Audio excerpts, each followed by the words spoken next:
Good afternoon. Great win on Saturday. Hard-fought win over a really good football team. Excited the way the guys competed and played. I thought we played really physical. Obviously, it wasn't perfect. We made a lot of mistakes, things that we're going to continue to learn from. For moving forward, we have to shore up a number of areas. We've got to continue to play better and progress. We're still just flipping the page from September to October, and we need to play our best football moving forward. And our guys will learn from the tape. But when you know each other so well, you're going to have some of those missteps against a team like South Dakota State. I was really pleased.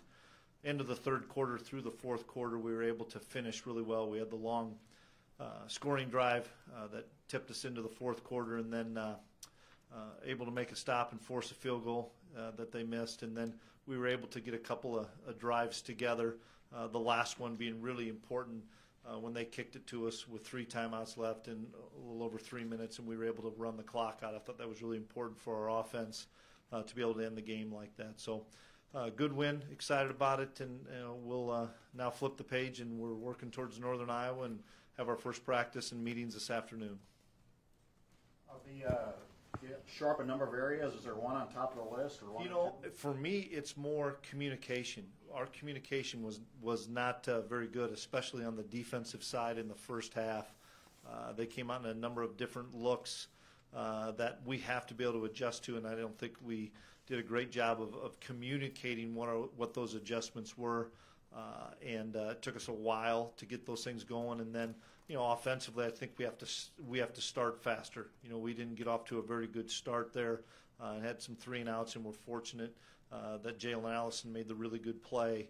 So more from a schematic standpoint, as far as being better offensively, defensively, we know we need to be better there. But it's just communication. We need to be much better. Demetri Williams was a part of the wide receiver rotation. Does that kind of a change in what you guys are thinking moving forward with him, or was this maybe part of the 4 games thing? It was part of the 4 games thing, and we thought it was a good matchup for us there. We needed to dig out some safeties in the run game, and Demetri's really, really good at that. And not only that, he's a good special teams player. So it was just one of the 4 that we chose.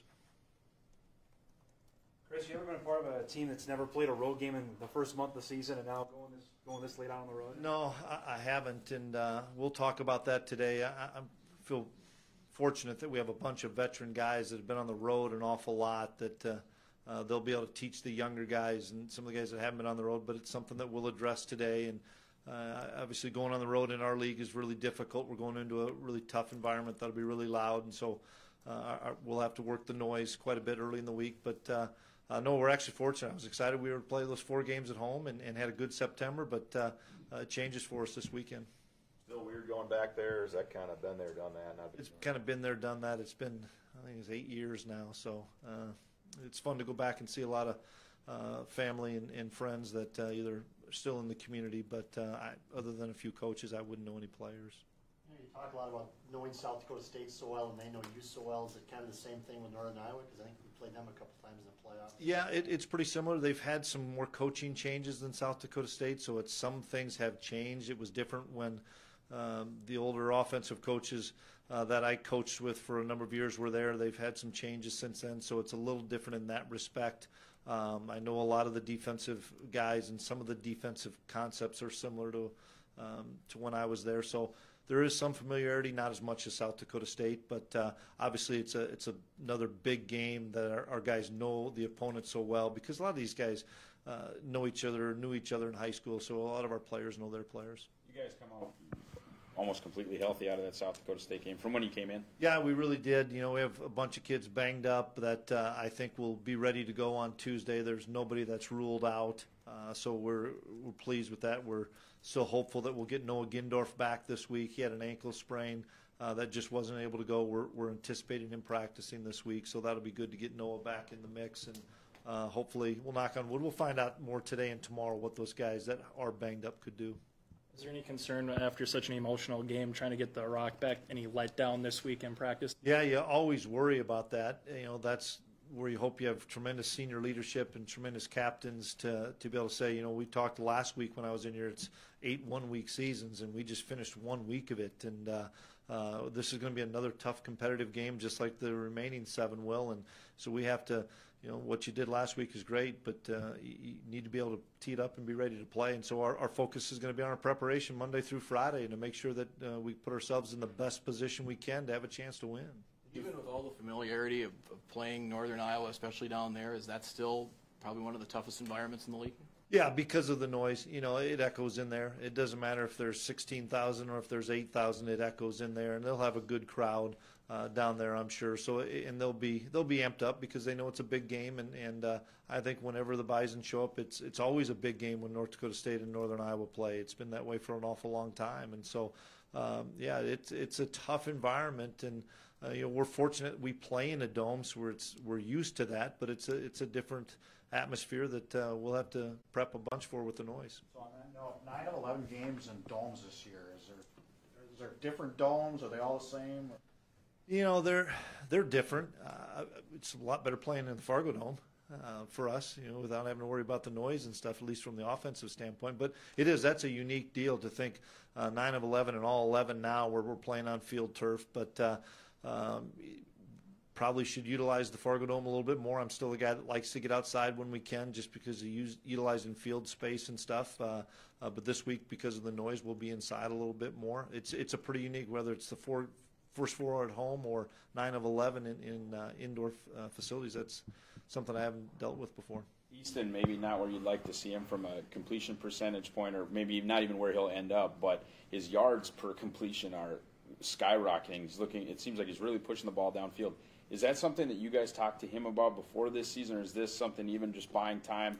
He's really downfield. Is that on him? Well, part of that is people stacking the runs so much against us that we're finding some seams behind linebackers and in between safeties, and then you're going to get what we would call our chunk plays in that respect. And a lot of it is off of play action as well.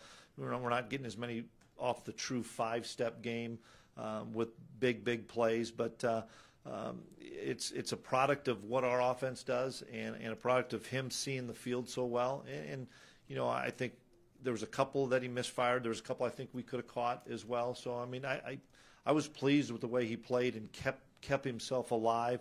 We need to be more efficient. That's one of the areas we need to work on in the passing game. We need to be a more efficient passing game, especially in early downs, first and second downs, so that we don't get into third and extra long. Chris, are you anticipating seeing 2 quarterbacks this weekend?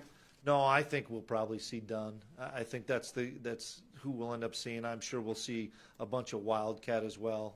But we'll be ready for both, but I think it's probably Eli's game to handle. We've had pretty good success about him. He's not a mobile guy, my words. Why do you think that is such a successful matchup for you guys you've had the last 2 years against him? Well, we've played really well the last couple of years against him. The first time, I think, when we were down there, may have been his first start. I don't remember, and so that would be an advantage to us. It was probably difficult for him in the Fargo Dome, being the first time in here. He's much improved. I think, he throws the ball really well. The last couple of games, I think he's playing with a tremendous amount of confidence.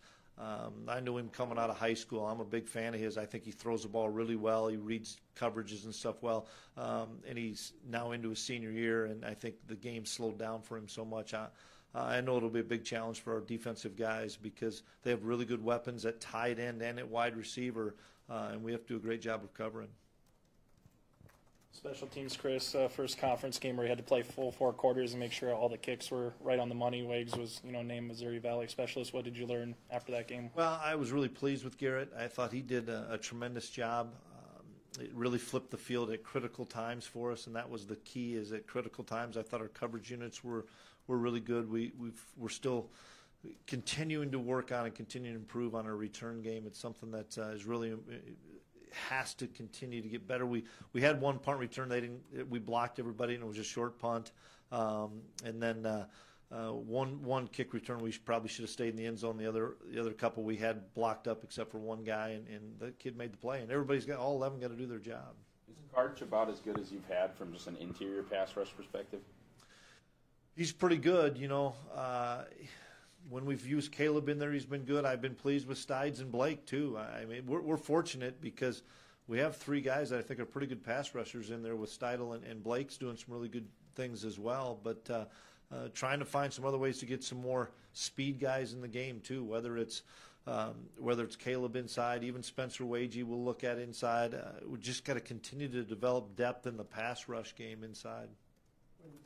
On kickoffs, does Bruce have a rule that you guys tell him if you're 2 yards deep, take it out? If you're 3 yards deep, don't take it out? Because a lot of balls Saturday where it was kind of. If it were around the hash, I'd be okay at 2 yards coming out. But the further you get into the corner, then you don't want to bring it out, and that's something that we as a coaching staff need to clean up with him to say, hey, as far as you get over there, that kid made a great kick and put it almost on the pylon. Those are ones that are really tough to bring out. We need to take a knee there, but probably 2 is what our distance is now. The further in that corner it is, boy, I wouldn't be bringing it out. And that's where we've got to look at the fair catch. It's just, once again, how quickly can I get over there and realize where I'm at too. You still see these guys on their recruiting trail in the cities? Is that still the battleground with UNI? Yeah, obviously a lot of other schools are in there as well, but they're doing a really good job in the Twin Cities. Coach Ince runs into them all the time. We're battling with them in Wisconsin, Chicago, Kansas City, St. Louis, even the state of Iowa. In battles there, so they're in the upper Midwest, and so it's important because it's no different than South Dakota State. We're all on the same kids. What do you see out of them defensively? They've had a couple of shutouts in a row, it looks like. They're really good up front. They're always really good up front. They play really physical. They get great knockback. They don't read and react. They're a penetrating defense, which results in a lot of negative plays for an offense, and we have to eliminate the negative plays. And even if it is a poor play, can we get back to the line of scrimmage? Can we get 1 or 2 and not end up in 2nd and 13 or 14 where they can lay their ears back and come after the quarterbacks? I think they have tremendous pass rushers. Their linebackers are all seasoned guys that have done a nice job.